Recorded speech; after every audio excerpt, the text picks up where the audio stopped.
What I'm about to tell you literally changed everything for me. It made me a better dad. It improved my business. Everything in my life got better when I learned what I'm about to tell you now. Are you ready?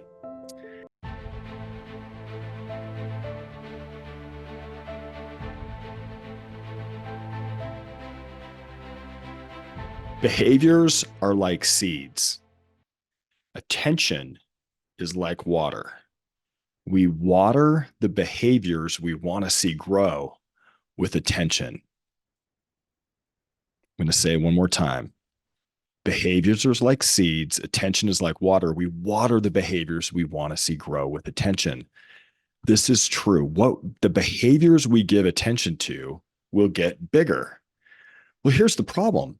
Have you ever seen a parent, the kid walks in and starts saying all the things that they're frustrated with the kid? So they say, you know what? I can't believe you didn't make your bed this morning and you got a C minus in math and you didn't take out the trash and whatever it is. What happens is that behavior, even though you think you're trying to punish it or try to get rid of it by bringing it up, actually is getting stronger.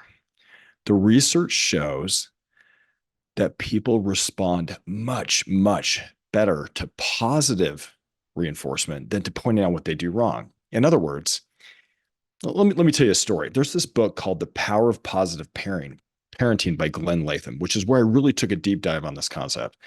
And when you read this book, there's a story that goes something like this. There was a boy that was getting sent to the principal's office all the time, and it became such a problem that they decided to call in his counselor.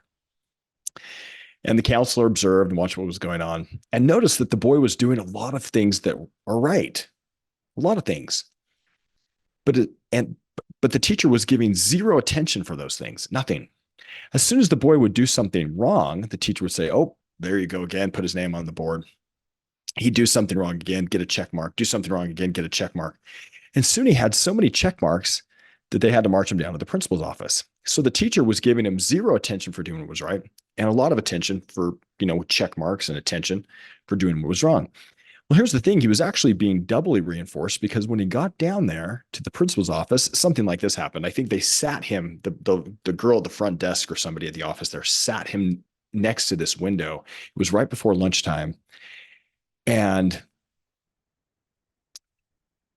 when the bell rang for lunch, he was sitting there getting a lot of attention from his friends, waving, and his friends were coming by, and he was kind of the cool bad kid who was in trouble again at the principal's office. So this boy was getting a lot of attention for doing what was wrong from both his peers and the teacher, and getting zero attention for doing what was right. And that behavior was pretty predictable. The behavior that when we water a behavior, it gets stronger. So here's the thing. If you want to change people's behavior, and by the way, you don't have total control. You could try this and it may not work all the time. But if you want to have a better chance at trying to change someone's behavior, start noticing when they do something right. Now, this is a principle that goes clear back. We're going to call it the golden rule. We all want this. And some people say, well, that's kind of simplified. And some people think I'm being religious, but I don't care what religion, where you're at in the world. If you can catch people doing something right, that behavior gets stronger and you'll see it grow. Let me give you an example. I have a daughter. One morning, by the way, she's just a good girl, but one morning she got up, she was probably 6 or 7, and she said, "Hey, Dad, guess what? I got ready for school. I made my bed. I made my lunch. I got ready to go." Now, I'm not going to take credit for her behavior. She decided to do that on her own out of the goodness of her heart. But I had learned about positive reinforcement. I had learned this concept that what we water gets bigger. And so I decided to give it a lot of attention. And I said, your bed looks great. Wow. You made your lunch. We didn't even have to ask you. I talked to my wife too, and she decided to give her a lot of attention for it too. Well, guess what happened? She started doing it again and again and again. And we started watering this behavior. Now, you don't have to water the behavior every single time you see it. In fact, the research says that if you do it a little bit intermittently, a little bit randomly, that actually reinforces it stronger than if you do it every single time. but we want to be keen in. Now, let me go the flip side of this. Have you ever seen kids who tantrum? A lot of times parents get frustrated because they have kids that are tantruming. But if you watch closely, a lot of times the parents are unwittingly playing into this behavior. So the kid throws a tantrum, he's flailing on the ground, stomping, flowing his arms and hands and screaming. And the parents are giving him all kinds of attention, like, "Hey, why are you embarrassing mommy in the store right now? And I can't believe you're doing this right here. And do you need a sucker? Should I give you an iPhone? Should I give you an iPad?" And what happens is the kid has learned that he will get a lot of attention if he acts that way. And so if you're trying to get rid of a behavior, you don't want to water that plant. You don't want to water that seed. You want to give it, ignore it. And so one of the things that people could possibly try when a kid's tantruming is have a talk with them beforehand and say, when you talk this way, you're just going to have to get a zero in attention environment. You don't have to call it that. You can just say, "I'm going to put you in the corner." Now, you don't want to put them in an environment where there's any rewards or reinforcement. In other words, if you send them to their room and they can play video games or they can read a book, which is kind of reinforcement, they got to be someplace where it's really boring, zero attention, zero boring. So if you say, "Okay, when you do this, you just get to sit in the corner," what happens is the child might turn up the steam because they're like, "Why does it happen?" And they can just sit there and tantrum in the corner. Now, a lot of parents can't handle this because, after 5 or 6 minutes, they're thinking, "Oh, my poor baby is screaming and screaming, and I need to give them attention." And of course, you can check to make sure that they're not in pain or there's nothing going wrong. But if you let it burn out, and sometimes it might take, what if it might take 25 minutes or so? Zero attention during that time. As soon as the child's done tantruming and they're a little calmer, you can go and say, "I love it when you're calm like this." And then when they start playing with their brother or sister or their friend, go and give them a lot of reinforcement. In fact, parents, unfortunately, a lot of times do this backwards. They only pay attention to the kids when they're misbehaving, and they don't realize that they're making the behavior worse.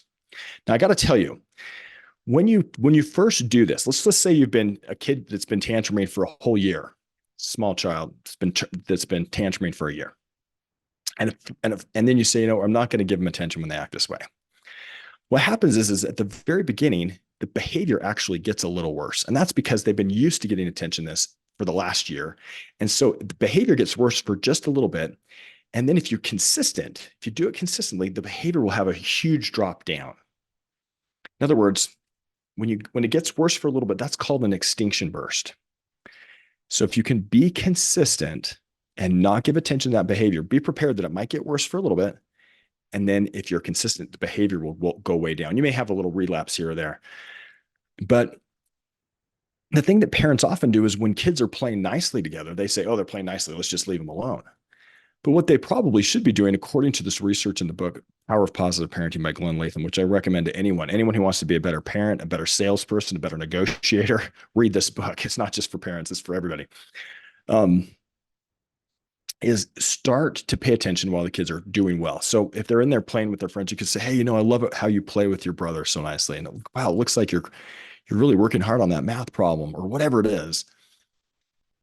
And that behavior will get stronger. So here's the thing. I'm constantly on the lookout for things I can give attention to that are behaviors I like. I got to tell you, this same principle, I do some sales in my business, landed me an appointment with a high-level director in New York many years ago. And since then, it's helped me with my business in many ways because I now know how to do that. Now, for any of you wondering and want to take a deep dive on this, go to Glenn Latham, Power of Positive Parenting book. I want you to know I have no financial interest in this. It's just simply, he has a great idea. Go to that book and see if you can implement it in your own life. Now, remember, if your spouse does one thing, let's just say you have a spouse that does something that annoys you. Maybe they leave their socks out every time. And every time they leave their socks out, you say, "How many times do I have to tell you to not leave your socks out? Can't you put them in the hamper?" Or you say something like that. What I want you to try to do is an experiment. It's going to take a little bit of discipline. It's going to have to break some of your old habits. But if you can say, "I'm going to never mention the socks again," and then try to catch them doing something right. Just like the boy who was going to the principal's office, they're probably doing a lot of things right. So try to give them attention for, "Hey, This is something I noticed you were doing, and I really like it. Thanks so much. And don't mention the socks. Now, here's the thing. If you do that long enough, first of all, they're going to probably be a little weirded out because they're not going to know what you're doing at first. But the socks actually start to get put away. It might take a while. Got to be consistent. The best way, this is research based to get rid of problem behavior is to focus on the good behavior. Let me say that one more time. Best way to get rid of problem behavior is to focus on the good behavior. Now, if you want to get good at this, try doing it with people who you can't get anything out of. Like, let me give you an example. I went to get my car changed at the oil place, and there were two guys who they vacuumed the car, they Windexed the windows, they changed the oil really quickly. And when they were done, I thought, wow, this is behavior I really like. Left my phone on here, so I'll turn that off here. This is behavior I really like. And so I said, hey, why don't you get your boss over here? So they're kind of looking at me funny, like, why do you want to see my boss? Like, called the boss over, and I said, you know what? These guys, they did great work. These are exactly the kind of employees you want working for you. When you get promoted, will you drag these guys into a good spot and give them a raise and a promotion, because they're awesome. And the people were a little bit stunned that I did it, but I wanted to get some positive attention from me and their boss. Well, here's the funny thing. I didn't think anything else about it, but I showed up at this oil change place again, maybe, months later. They remembered my name. They said, hey, Mr. Anderson. And I didn't even have to bring the coupon. They said, give this guy half off. You see, so I got half off even though I didn't have the coupon. When you start catching people doing something right, the world changes. And here's the reason. People are hungry to be acknowledged for what they're doing that's right. There's so much negativity out there. There's so much negativity in families, in the news, and people are hungry for that light. And if you can be that light for anyone, compliment the girl who's giving your order, or the guy who's giving your order at the restaurant. Get in there, tell them to get the manager over and tell them what a great job they're doing. Your kids, when they come home, catch them doing something right, and watch that behavior start to blossom. Let's stop being so negative and start being more positive. This one concept, just this one, has literally made my business more successful. It's made me a better dad. Now, I got to tell you, I'm not always good at it. There's many times I blow. I'm still learning to make this a better habit, but I'll tell you, it has changed the way I think about things. I'm always on the lookout. Can I find a way to compliment something they're doing right? Last thing, remember, I'll tell you one other thing. There was a guy I was giving a speech to, and he, when I say I was giving a speech, there was probably 40 people in the room, and I was giving a presentation. And this guy in the back of the room, he started heckling me. In other words, he started criticizing me in front of the whole group. And it was about something that I felt like I had a pretty good knowledge of. And part of me wanted to go to war. Part of me wanted to start fighting him and saying, okay, let me show you the research, buddy, and arguing. But luckily I decided not to. I just ignored some of the stuff he said, but I tried to find something in something he said that was true. So he probably said, let's say 8 or 9 different things. I can't remember exactly. Let's say 8 or 9 different things, but most of them I could not agree with. But there were 1 or 2 things I thought, he has a point. And so I ignored the 6, 7, 8, 9 things that I couldn't agree with. And I zeroed in on the 1 or 2. And I said, you know what? I'm really grateful you made that one point and that one point. And I ignored all the other stuff. And then I went up to him in the break and I said, hey, you know what? Thank you so much for contributing. And I named the 1 or 2 points that I could agree with. The really interesting thing was this. For the rest of the presentation, he stopped heckling me and he started being very contributing, which, by the way, proved my point, but I didn't say it. If you want your life to change, you've got to be like a heat-seeking missile for stuff that people are doing right, and then shower them with attention. Shower your kids with attention. They're doing more things right than you think. Let me say that again. Your kids are doing more things right than you think. Start giving them attention and start letting the weeds wither. Thanks for joining today. This is Xane on the Principal Podcast. Thanks for listening to the Principal Podcast today. Sign up for my newsletter specifically geared towards helping you be an awesome dad, an awesome parent, to be able to better lead, love, and influence your family and children at xane.com xayn.com/subscribe. That's xayn.com/subscribe. Spelled EKSAYN.com/subscribe. This newsletter is going to give you tips about how to be a great dad. The links in the show notes. But whatever you do, remember that what you do in your own home will have more influence than anything else you do in the world. Thanks again for listening today.